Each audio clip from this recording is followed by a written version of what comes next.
இன்னைக்கு காலைல எழுந்தோடனே பாப்பா என்ன நினைச்சா ஏது நினைச்சான்னு தெரியல. குளிக்க சோப்பு எடுத்துட்டு வந்து போட்டு வண்டியை குளிப்பாட்டிட்டு இருக்கா பாருங்க. ஏன் ஈமா இப்படி சோப்பு போட்டா வண்டியை கழுவாங்கன்னு கேட்டேன். ஏன்பா சோப்பு போட்டு குளிச்சா அழுக்கு போ நீ தானே சொன்னேன், அப்புறம் இப்படி கேட்குற அப்படின்னு சொல்லிட்டு ஏதோ வாஷ் வாஷ் வாஷ்னு ஏதோ பாட்டு பாடினே கழுவுறா பாருங்க.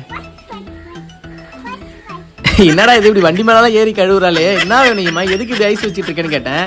நான் வேற என்னப்பா கேட்க போறேன், டெய்லியும் காலைல ஒரு ரவுண்டு ஈவினிங் ஒரு ரவுண்டு இந்த பைக்கில் கூட்டு போயிட்டு வந்தா போதுன்னு பல்ல கட்டுறான். சரிடா தங்கம், டெய்லி ஒரு ரவுண்டு தானே கூட்டு போறேன், அதனால என்னன்னு சொன்னதாங்க. உடனே சந்தோஷத்துல கை கால் புரியாம அங்க இருக்க அம்மியை கழுவுறா, அவங்க அம்மாவுக்கு போய் ஏனம் கழுவுறா, என்னென்ன வேலை செய்யறா பாருங்க. என்னாச்சுன்னு தெரியல, இன்னைக்கு புள்ளிக்கு ரொம்ப பொறுப்பு வந்துருச்சு போலக்கு. வீட்டில் இருக்க எல்லாருக்கும் வேலை வைக்கிறதே இவ தான், ஆனா இன்னைக்கு என்னவோ அவளே எல்லா வேலையும் எடுத்து போட்டு செஞ்சுட்டு இருக்கா. எனக்கு கூட கார்த்திகாக்கு ஹெல்ப் பண்ணணும்னு தோணல, ஆனா பாப்பாக்கு என்ன ஒரு பாசம் பார்த்தீங்களா அம்மா மேல. எழுந்திருக்க சொன்னா கூட எழுந்திருக்காம நான் தான் கழுவுன்னு கழுவிட்டு இருக்கா. நமக்கு வெளியே எவ்வளோ கஷ்டம் இருந்தாலும் வீட்டுக்கு வந்தோடனே நம்ம குழந்தையோட முகத்தை பார்த்தோன்னே அது எல்லாமே மறந்துடுதுல்ல.